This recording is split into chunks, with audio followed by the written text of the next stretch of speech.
పార్టీలో అంతర్గత విభేదాలు పక్కన పెట్టి పాలనపై దృష్టి పెట్టాలని ముఖ్యమంత్రికి బీఆర్ఎస్ ప్రధాన కార్యదర్శి జీవన్ రెడ్డి సూచించారు.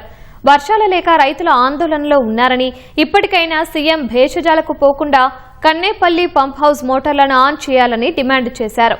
రేవంత్ రెడ్డి తుమ్మిడిహట్టి చేపట్టలేదని, అదే సమయంలో ఇప్పటికే నిర్మించిన కాళేశ్వరం ప్రాజెక్టును కూడా పూర్తి స్థాయిలో ఉపయోగించుకోవడం లేదని ఆరోపించారు. నువ్వు రాష్ట్రం పాలన అనేది ఏదైతుందో ప్రధానం.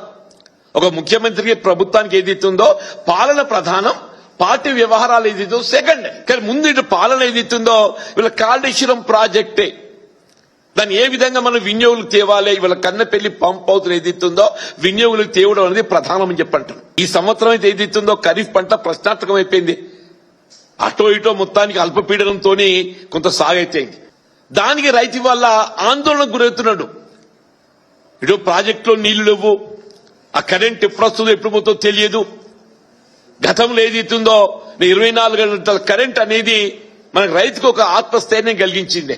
రేవంత్ రెడ్డి గారు దయచేసి ఇప్పటికైనా పాలన పట్ల దృష్టి పెట్టు అంటున్నాను నేను. రేపు ఇమీడియట్ మీరు తక్షణమే ఆ మేడిగడ్డ బ్యారేజ్ పునరుద్ధరణకు సంబంధించి మీరు ఎల్ఎన్టీకి బాధ్యత అప్పగిస్తారా, ఏం చేస్తారు అనేది maximum it takes about 4-5 months 6 months లోపల ఏదైతుందో ఆ మేడిగడ్డ బ్యారేజ్ పునరుద్ధరణ చేసే అవకాశం కూడా ఉన్నది.